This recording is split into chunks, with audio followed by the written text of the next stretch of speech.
Hello, everybody, and welcome to Out of Combat, the show after the show, where we describe what happened on the show.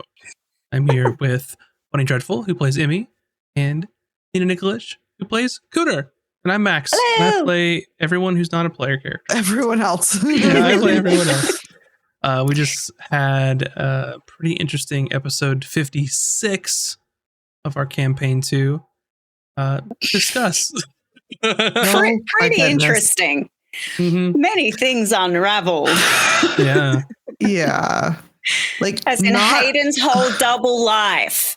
Not only were we right about him working for the Conservancy, he like gaslit us into believing that we were wrong about that. Hugely. To just like pour salt in the wound, we didn't even really have to go rescue him when he was a statue because he was already rescued for like 3 months. But also, he was determined to not tell us what was happening too. So we were just like, dude, what the hell is going on? Yeah.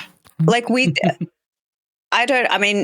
can tell us now, maybe, possibly, but we had like no idea. We're like, are all these people going to die? Are more people going to die? It's like, is this like a Cersei Lannister situation? Like what? We still don't know. Yeah, we still don't know anything, which is wild.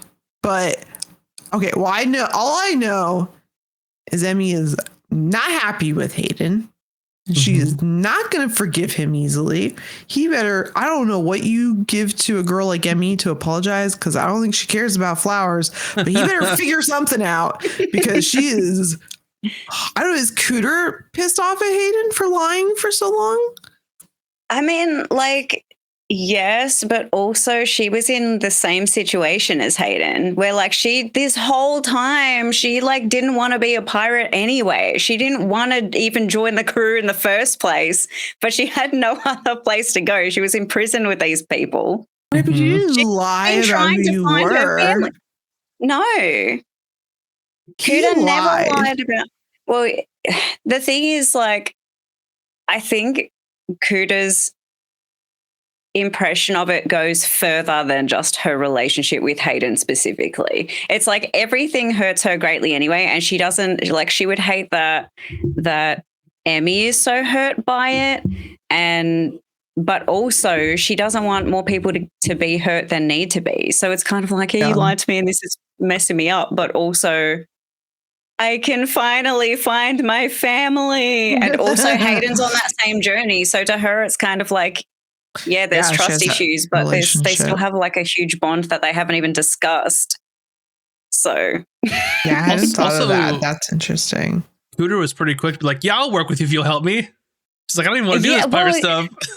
Literally, she's been trying to find a way to get back to that artifact this whole time. Like literally from the day that they came together, that was the one thing she wanted, and she's been chasing forever. But every time she gets caught up with pirates again, she gets pulled further away from the thing she was trying to do, because the pirates don't have access to that stuff for her. It's always the Conservancy that has access to that stuff. But the Conservancy also doesn't like her because she's an unregistered magic user. But what's really interesting is it may have been the first time, or at least in a long time, that Cooter kind of just like stepped out and was like, no, this is what I want to do, and like this is going to help me, and like y'all figure this shit out. Like, because it's finally the point where she had the opportunity for it. Like, yeah. I also want to point out to you all, Whisper was right. This whole time, Hayden, giving her so much shit about just not trusting Hayden and being a good team player. Shit. And Whisper's like, I know everything. I just thought she was messing with him because she had a crush on him, but I did not believe her. Okay, wait, we got to backtrack, because I wasn't it was like the first time Cooter really like stepped up and was like, no, this is what I want. But that wasn't surprising. Like, that felt perfectly in character for Cooter. The part that was surprising was that Azric was like, oh yeah, I've never wanted to be a pirate either. That's just the only option I had given to me. That was really interesting to me. And I'm wondering what his patron will have to say about like him going in this direction, or if they'll care. And then I'm less worried about what his patron will do to him. I'm more worried about what Taj will do to him. She might murder him. I'm also curious, like, is that what Azric really believed, or was that Azric leveraging to get out of a horrible situation? Yeah, that's a good point. Like, we don't know what's going on in his head. Because I could see going either way for him. His character's so just focused on surviving. Huh. Yeah, that's kind of what I took is, can you take that at face value or not? It's interesting because Emmy doesn't care about being a pirate. I mean, she likes being a pirate. That's what I was going to ask. She doesn't want to be an actual pirate.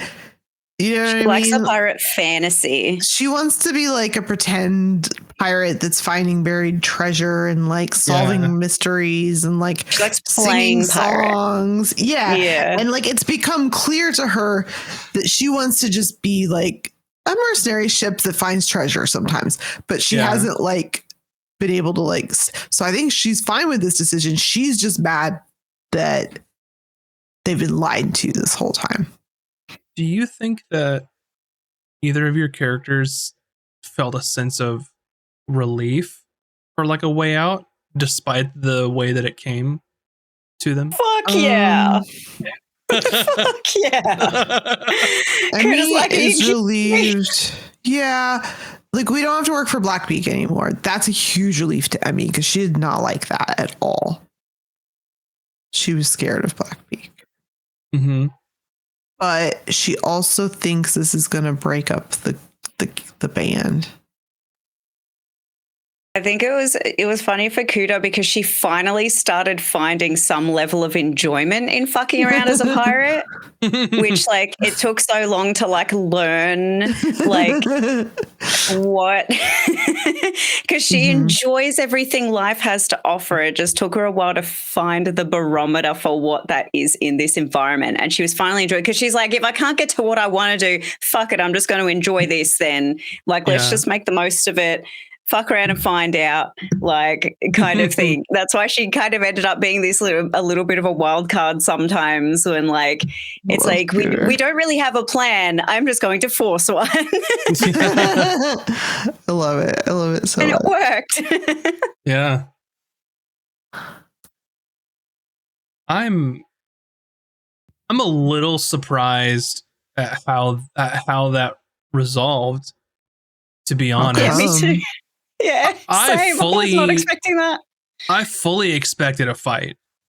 Yeah, me too. Oh. And I thought that it was going to be there's going to be a fight. Which side is Hayden going to fight on? Is what I thought was going to happen.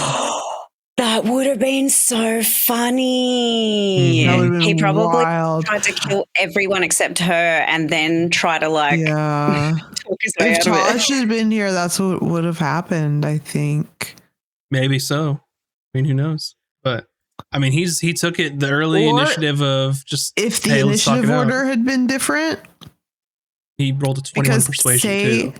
Say they didn't attack the Auroch and they just straight up attacked Cooter. We wouldn't have stopped to talk. We would have been like, how dare you attack our Cooter? How dare you? She must be protected. So did he recognize, what was her name again? My brain keeps like Serena.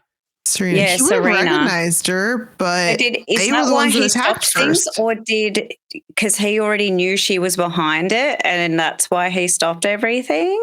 Yeah, I think so. Because I don't think he actually saw her in the room yet, but obviously knew that she was there. Yeah.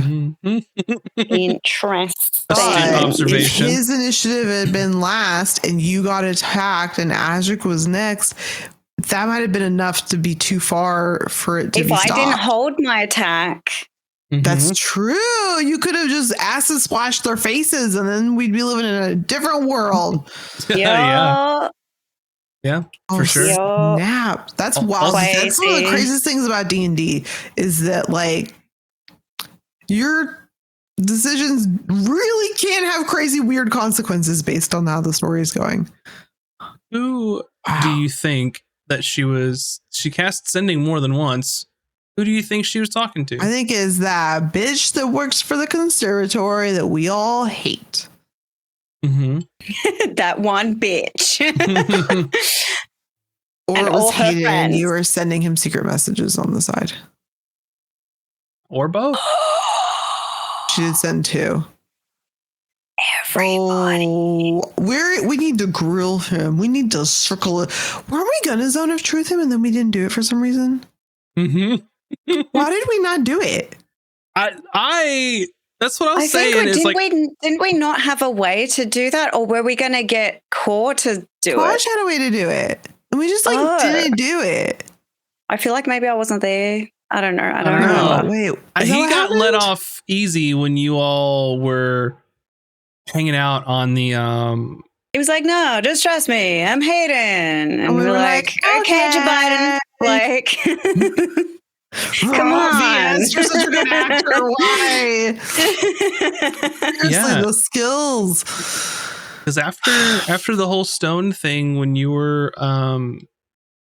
brought to the Gilded Atoll, and like all that stuff came up, and Emmy heard that conversation, like I was surprised that he really didn't get grilled that much about the whole situation and why the guards treated him the way that they did.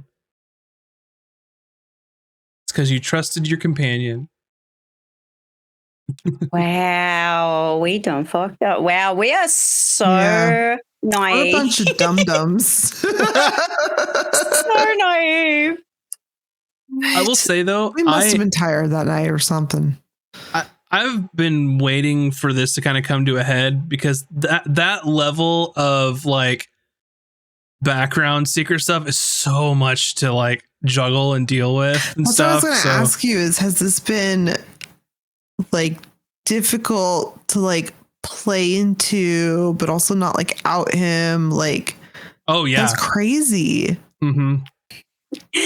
There have been dozens. Living a double life this whole time. No wonder you kept chasing Bun out of the room every day. Yeah, dozens of back and forth messages between. Is that what you don't want me to see when I'm hanging out in your office? Part of it, and any of the maps I prepared too. So, yeah, I love that. Did you know all along? Where is he? He left. I think he knew all along. Yeah. Wow.